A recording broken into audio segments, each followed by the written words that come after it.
नमस्ते। स्टड्स को प्रिपेयर करने के यह सेशन में आपका स्वागत है। आइए सेशन को शुरू करते हैं। आइए इस सेशन के मुख्य उद्देश्यों के बारे में जानते हैं। इस सेशन के अंत तक आप निम्नलिखित कार्य सफलतापूर्वक करने में सक्षम होंगे। स्टड्स के लिए एक्सटर्नल थ्रेड को काटने के लिए ब्लैंक साइज फाइल, स्टड्स के दोनों सिरों में चैम्फर करें। स्टड्स में एक्सटर्नल थ्रेड को काटने के लिए आवश्यक लंबाई को चिह्नित करें। स्टड्स में डाई और डाई स्टॉक का उपयोग करके एक्सटर्नल थ्रेड्स को काटे। स्क्रू पिच गेज का उपयोग करके एक्सटर्नल थ्रेड्स की जांच करें। मेटल फैब्रिकेशन, कटिंग, बेंडिंग और असेंबलिंग द्वारा धातु संरचनाओं का निर्माण है। यह एक मूल्यवर्धित प्रक्रिया है जिसमें विभिन्न रॉ मटेरियल से मशीनों, भागों और संरचनाओं का निर्माण शामिल है। फैजनर एक हार्डवेयर उपकरण है जो यांत्रिक रूप से दो या दो से अधिक वस्तुओं को एक साथ जोड़ता या चिपकाता है। आमतौर पर फैजनर्स का उपयोग नॉन परमानेंट जॉइंट को बनाने के लिए किया जाता है, यानी ऐसे जोड़ जिन्हें जुड़ने वाले घटकों को नुकसान पहुंचाए बिना हटाया या डिसमेंटल किया जा सकता है। फैजनर्स विभिन्न प्रकार के होते हैं, अर्थात nuts, bolts, screws, washers, keys and keyways, studs, rivets, anchors, nails, inserts, retaining rings, clevis pins and cotter pins. Stud एक अपेक्षाकृत लंबी छड़ होती है जिसके दोनों सिरों पर बिना हेड्स के थ्रेड्स होते हैं। इसका मुख्य लाभ यह है कि हम केवल नट को खोलकर ऊपरी हिस्से को अलग कर सकते हैं, जबकि निचले हिस्से को बरकरार रख सकते हैं। वे मुख्यतः तीन प्रकार के होते हैं। राउंड स्टड में बीच का भाग भी गोल होता है। स्क्वायर स्टड में मध्य भाग वर्गाकार रखा जाता है। कॉलर टाइप स्टड में सेंटर से थोड़ी दूरी पर कॉलर बनाया जाता है। आइए अब स्टड्स की तैयारी सीखते हैं। 15 mm व्यास का एक वर्कपीस को 130 mm लंबाई तक काटे। वर्कपीस को त्रिज्या चक में पकड़े। वर्कपीस के एक तरफ फेसिंग ऑपरेशन करें। गोलाई पाने के लिए प्लेन टर्निंग ऑपरेशन करें।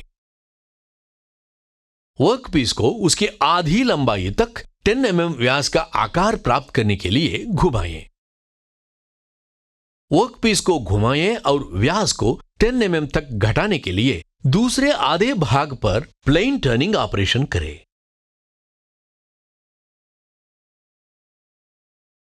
M10 थ्रेड के आकार और 1.25 mm पिच के लिए फिर ब्लैंक साइज 9.875 mm होगा।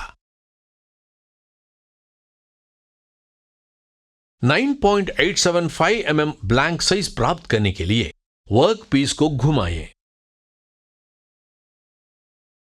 पॉटिंग टूल का उपयोग करके 85 mm की लंबाई के लिए वर्कपीस को पॉट ऑफ करें। 80 mm की कुल लंबाई प्राप्त करने के लिए फेसिंग ऑपरेशन करें। 2 mm × 45 डिग्री के आयाम के लिए राड के एक सिरे को शामफर करें। वर्कपीस को घुमाएं और इसे त्रिज्या चक पर लगाएं।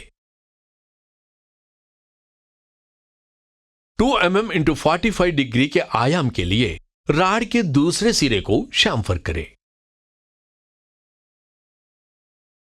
वर्कपीस की सिलिंड्रिकल सरफेस पर मार्किंग मीडिया लगाएं।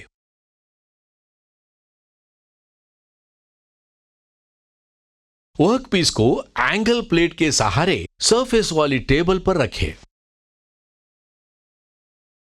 वर्नियर हाइट गेज का उपयोग करके सिलिंड्रिकल वर्कपीस की सतह पर 15 mm और 55 mm की ऊंचाई पर रेखा को चिह्नित करें। बाहरी थ्रेड को काटने के लिए पंच को विटनेस मार्क्स करें। एल्यूमिनियम वाइज क्लैंप्स के साथ बेंच वाइज में सिलिंड्रिकल रॉड को 90 डिग्री में पकड़े। ट्राई स्क्वेयर की सहायता से 90 डिग्री जांचे। डाई स्टॉक में M10 circular split die set करें। स्प्लिट डाई को सिलिंड्रिकल राउंड रॉड के एक सिरे पर रखें। बाहरी थ्रेड को घड़ी की दिशा और विपरीत दिशा में घुमाकर काटें। डाई स्टॉक पर समान रूप से दबाव डालें और स्टड ब्लॉक में डाई को आगे बढ़ाने के लिए घड़ी की दिशा में घुमाएं और चिप्स को तोड़ने के लिए डाई को थोड़ी दूर तक उलट दें। पिछली प्रक्रिया के अनुसार बाहरी थ्रेड को 15 mm की आवश्यक लंबाई तक काटें।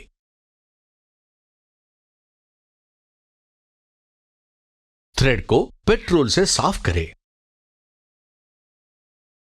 उपयुक्त स्क्रू पिच गेज से थ्रेड की जांच करें। इसी प्रकार रॉड के दूसरे छोर पर 25 mm की आवश्यक लंबाई तक थ्रेड बनाने की प्रक्रिया को दोहराइए। उपयुक्त स्क्रू पिच गेज से थ्रेड की जांच करें। यदि कोई बर्स हो तो उसे हटाने के लिए थ्रेड को साफ करें। थोड़ा सा तेल लगाए और मूल्यांकन के लिए रखें। संक्षेप में कहे तो हमने यह सीखा है, स्टड्स के लिए एक्सटर्नल थ्रेड को काटने के लिए ब्लैंक साइज फाइल, स्टड्स के दोनों सिरों में शैम्फर करना,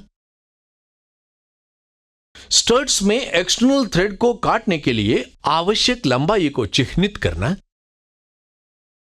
स्टड्स में डाई और डाई स्टॉक का उपयोग करके एक्सटर्नल थ्रेड्स को काटे, स्क्रू पिच गेज का उपयोग करके एक्सटर्नल थ्रेड्स की जांच करें।